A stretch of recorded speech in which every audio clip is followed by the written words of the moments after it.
मी वैजनाथ महाराज गुट्टे. काल 10 तारखेला संध्याकाळी भारत आणि पाकिस्तानचं युद्धविराम झालं आणि ज्या ताकदीनं या ठिकाणी भारताचं सैन्य लढलं आणि भारत सरकारनं आपल्या निष्पाप असणाऱ्या 26 नागरिकांचा बदला घेतला. पाकिस्तानला मारून घरात घुसून मारलं आणि घरात घुसून मारण्याची परंपरा ही 2014 नंतर सुरू झाली भारतामध्ये. परंतु गेली अनेक वर्ष भारतावरती आक्रमण होत असताना, आतंकवादी हल्ले होत असताना तोंडाला चिकटपट्टी लावलेला विपक्ष आता मात्र POK घेणं शक्य होतं, POK न घेता मोदीजींनी युद्धबंदी का केली अशा प्रकारची टीका मोदीजींवरती करत आहेत. आणि करत असताना इंदिरा गांधींनी 1971ला त्या ठिकाणी पाकिस्तानची 2 तुकडे केले अशा प्रकारचा एक कांगावा विरोधी पक्ष करत आहे. आश्चर्याची गोष्ट ही वाटते की खरं आहे, इंदिरा गांधींनी त्या ठिकाणी युद्ध केलं आणि बांगलादेश स्वतंत्र करून दिला. वेगळं एक म्हणजे एका पाकिस्तानची 2 पाकिस्तान केले, म्हणजे भारताची 2 शत्रू त्या ठिकाणी तयार केले. ही केलं असताना 90,000पेक्षा जास्त पाकिस्तानची युद्धकैदी बनवलेले असताना सहज मागणी जरी केली असती इंदिरा गांधींनी किंवा आमचा POK आम्हाला द्या, तर त्यावेळेस ती सहज आला असतं. म्हणजे युद्ध करण्याची सुद्धा गरज नव्हती वेगळं काही. हे अतिशय सोपं असताना त्यावेळेस POK का घेतला नाही? इंदिरा गांधी या शूरवीर होत्या अशा प्रकारचे जे काही वल्गना काँग्रेस करत आहे आणि करत असताना मोदीजींना कमी लेखण्याचा प्रयत्न करत आहे. आणि हे करत असताना ते म्हणत आहेत किंवा आता पाहताना पाकिस्तानचे 2 तुकडे करायची संधी मोदीजींकडे होती. बलुचिस्तान वेगळा होणार होता. बलुचिस्तान काय आणि पाकिस्तान काय आणि बांगलादेश काय वेगळे नाही आहेत, एकाच विचारश्रेणीचे आहेत. त्यांची गरज असताना ते आपला वापर करून घेतात. इंदिरा गांधींचा वापर करून घेतला, बांगलादेश वेगळा झाला, परंतु बांगलादेशनं तेथील मायनॉरिटीला काय वागणूक दिली. आज आपण 2 महिन्याखाली 4 महिन्याखाली व्हिडिओज बघितले, किती क्रूरतेनं त्या ठिकाणी तेथील हिंदूंना संपवण्यात आलेलं आहे. त्याबद्दल कधीही काँग्रेसला दुःख वाटलं नाही. 70 वर्षात पाकिस्तानातील संपूर्ण हिंदू संपुष्टात आले, परंतु कधीही पाकिस्तानला त्याचं दुःख झालं नाही. तो पाकिस्तान अचानक तो काँग्रेस पक्ष त्या ठिकाणी भारतप्रेमाच्या उफाळ्या मारून म्हणत आहे किंवा इंदिरा गांधींसारखं कणखर नेतृत्व मोदीजींचं नाही. मोदीजींनी आता काय करायला पाहिजे, म्हणजे बलुचिस्तान वेगळा करण्यासाठी भारताच्या सैनिकांचा वापर करायला पाहिजे असं म्हणणं. म्हणजे भारताची प्रॉपर्टीवर पहिला हक्क कुणाचा, तर मनमोहन सिंग म्हणतात मुस्लिमांचा. भारतातील सैन्याचा वापर कोणासाठी, तर 2 मुस्लिमांचं राष्ट्र शांत करण्यासाठी किंवा त्यांचे तुकडे करण्यासाठी. अशा पद्धतीतच त्यांचा वापर व्हावा. म्हणजे भारताची एकंदरीत सैन्य संपदा असेल, आर्थिक संपन्नता असेल, याचा वापर फक्त एकाच कम्युनिटीसाठी किंवा पाकिस्तानसाठीच व्हावा अशा प्रकारच्या मानसिकतेचं काँग्रेस आहे. काय आज जी काही युद्धबंदी झालेली आहे ही मोदीजींनी अतिशय स्पष्ट शब्दात सांगितलं किंवा ही युद्धबंदी नाही आहे, ही युद्ध स्थगिती आहे.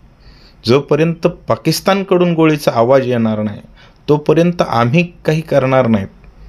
परंतु तिकडून गोळी आल्यानंतर मात्र इकडून गोळाच पडेल हे अतिशय स्पष्ट सुचवलेलं आहे.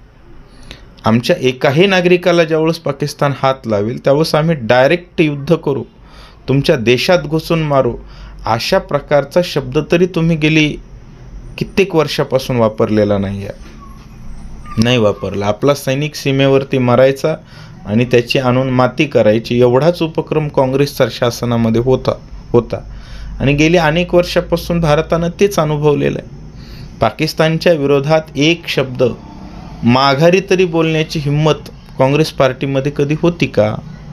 कधीच नाही. मोदीजींनी त्या देशामध्ये आपलं सैन्य गेलं, मोदीजींनी म्हणजे आपल्या सैनिकांनी पराक्रम केला. काँग्रेसचं सरकार असतानाही सैनिक बलवान होतं आणि आज भाजपचं सरकार असतानाही सैनिक त्या ठिकाणी बलवान आहेत.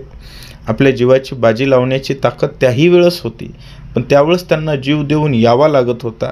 आज पाकिस्ताननं हात उचलला तर आपलं सैनिक त्याच्या कानफटीत मारून येतं.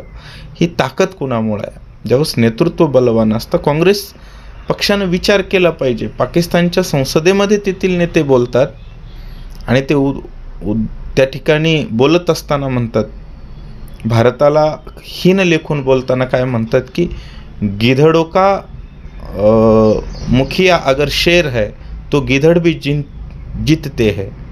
म्हणजे त्यांनी भारताच्या जनतेला कमी लेखलं किंवा सैनिकांना कमी लेखलं बोलत असताना, कारण ते शत्रू आहेत. परंतु ते मोदीजींना शेर आहेत हे मान्य करतात. पण मोदीजी शेर नाही आहेत, तर मोदीजी हे शेरांच्या सिंहाच्या झुंडचे नक्की राजे आहेत. ही झुंड भारताचा प्रत्येक सैनिक, भारताचा प्रत्येक व्यक्ती हा सिंह आहे आणि त्या नरसिंहाचे राजे नरेंद्र आहेत हे सर्वांना मान्य करावं लागेल. इंदिरा गांधींनी काय केले तर भारताच्या डॉक्टर बाबासाहेब आंबेडकरांनी लिहिलेल्या सुंदर संविधानाला एक मोठं ठिगळ जोडण्याचं काम केलं 42व्या घटनादुरुस्तीच्या माध्यमातून. सेक्युलरिझम नावाचा प्रकार हा संविधानामध्ये कुणं घातला? इंदिरा गांधींनी घातला. कधी घातला? संविधानिक मार्गानं घातला का? नाही घातला. एमर्जन्सी लावली. एमर्जन्सीमध्ये सर्व विरोधक जेलमध्ये असताना त्या ठिकाणी तो कायदा मंजूर करून ती घटना दुरुस्ती केली. म्हणजे भारत सुंदर अशा प्रकारे डॉक्टर बाबासाहेब आंबेडकरांचं संविधान असताना त्याला भलं मोठं ठिगळ लावलं आणि त्याला मिनी कॉन्स्टिट्यूशन अशा प्रकारचं नाव दिलं. हे पाप कोण केलेलं आहे? आणि पुन्हा आपला देश सेक्युलर आहे, आपला देश सेक्युलर आहे अशा प्रकारे, आणि डॉक्टर बाबासाहेब आंबेडकरांनी देश सेक्युलर केला. म्हणजे इंदिरा गांधींची वाक्य तुम्ही आंबेडकरांच्या तोंडात घालण्याचं पाप करतात का? हे चुकीचं आहे आणि काँग्रेस सरकार हेच करत आहे. हां, हे 100% बरोबर आहे. युद्धबंदी हा निर्णय भारतातील कुणालाच आवडलेला नाही आहे. मोदीजींच्या त्या निर्णयावर काँग्रेस टीका करत आहे असं नाही, तर मोदीजींचे प्रशंसकसुद्धा, आम्हीसुद्धा त्या निर्णयावर टीका करतो. परंतु कुठंतरी मोदीजींच्या व्यक्तिमत्वावर 100% भारतीयांचा विश्वास आहे. मग त्याचे काय कारणं असतील, किंवा पाकिस्तानला वेळ द्यायचा असेल, किंवा जगाला आम्ही वेळ देतोय, आम्ही शांततेच्या बाजूने आहोत हे समजवण्याचा प्रयत्न काय असेल ते नेतृत्वाला माहिती. हां, परंतु युद्धबंदीचा निर्णय योग्य नाही. युद्धबंदी न करता आज आपण POKच नाही तर पूर्ण पाकिस्तान ताब्यात घेण्याची ही सुवर्ण संधी आहे. ही भारतानं दवडली नाही पाहिजे. अशा पद्धतीच्या आपण निश्चित भावना व्यक्त करू शकतो. परंतु वस्तुतः परिस्थिती काय आहे याबद्दल शीर्ष नेतृत्वालाच माहिती असतं. डिप्लोमॅसी काय आहे किंवा जागतिक दबाव काय आहे काय आहे, परिस्थितीचा अंदाज अनुमान आपण म्हणजे सामान्य लोक लावू शकत नाहीत. ते त्यांना माहिती. हां, आपण एवढं सांगू शकतो की त्या नेतृत्वावर आपला निश्चित विश्वास आहे, पूर्ण भारताचा विश्वास आहे. आणि विश्वास असूनही त्यांनी युद्धबंदीचा घेतलेला निर्णय आम्हाला मान्य नाही. परंतु जर कोणी त्यांची तुलना इंदिरा गांधींशी करत असेल तर अतिशय स्पष्ट शब्दामध्ये इंदिरा गांधीजींपेक्षा नरेंद्र मोदीजींचं व्यक्तिमत्व निश्चितच श्रेष्ठ आहे, राष्ट्रसमर्पक आहे आणि राष्ट्राला एमर्जन्सीसारख्या काळ्या अध्यायात घेऊन जाणारं नाही, हे मात्र निश्चित सांगू शकतो. रामकृष्ण हरी.